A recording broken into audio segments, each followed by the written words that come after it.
Македонија е на пат кон Унијата. Македонија заслужи старт на преговори. Македонија го исполни бараното од Брисел. Вака звучеа изјавите на домашните и странски политичари пред само неколку дена, непосредно по потпишувањето на договорот со Грција, а потоа следуваше студен туш за државно-политичкиот врв и македонската дипломатија. Датум за старт на преговори на самитот на ЕУ, кој ќе се одржи недалава во Брисел, најверојатно нема да има. Според неофицијалните информации од дипломатските кругови, главен кочничар е Франција, чиј официјален став е дека влезот на Македонија во НАТО засега е доволна награда за стореното.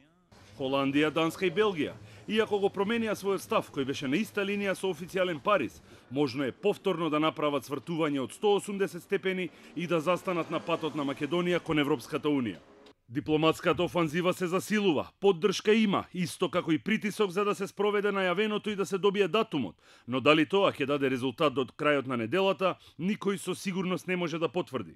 Грчкиот шеф на дипломатијата Никос Коција соопшти дека двете писма во кои потврдува дека не се противи за европската и евроатлантската интеграција на Македонија, според договорот ќе ги потпише денес и ќе ги испрати до ЕУ и до НАТО. Во интервју за Еурактив, Коција се изјави дека Европската Унија треба да го исполни ветувањето кон Македонија и Албанија, нагласувајќи дека ако некои земји имаат проблеми со Северна Македонија и Албанија, требале порано да ги споменат. Од моментот кога Европската комисија го постави ова лето како хоризонт за почеток на формалните преговори со Северна Македонија и Албанија, ќе треба да го исполниме ветувањето. Им кажав на моите колеги дека можат да бидат колку што сакаат строги, но ние мора да не ја блокираме перспективата. Се плашам дека ако не се даде датум за пристапни преговори за Северна Македонија, сите напори што ги направивме со големи жртви и компромиси од двете страни би можеле да бидат ставени во опасност. И високиот представник за внатрешна и надворешна политика на Европската Унија, Фредерика Могерини, ја изрази својата поддршка кон Македонија, нагласувајќи дека препорака за старт на преговори има и дека напредокот мора да биде препознаен и охрабрен.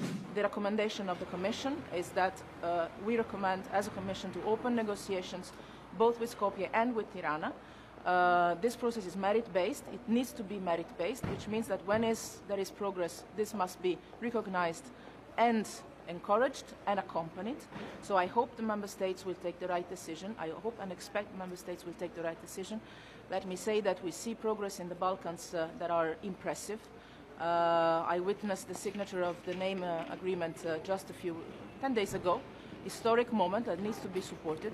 Австриската министерка за надворешни работи Карин Кнајсел, говорејќи околу отварањето преговори со Македонија и Албанија, порача дека земјите ги исполниле задачите и дека кредибилитетот на Европската Унија е во прашање, истовремено изразувајќи потполна поддршка до Европската комисија и Могерини по ова прашање.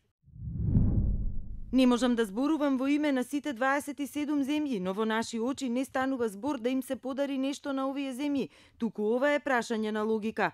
Им дадовме задачи на Албанија и на Македонија, на Северна Македонија, како што е правилното ново име на оваа земја. Им поставивме цели што треба да се постигнат и им рековме да ги исполнат. Во случајот на Северна Македонија рековме треба да се стаса до решение за проблемот со името, иако Албанија направи реформи во судството, тогаш ќе стане збор за нашиот кредибилитет да се започне со механизмот. Тука Европската комисија и Федерика Могерини ја имаат поддршката на Австрија.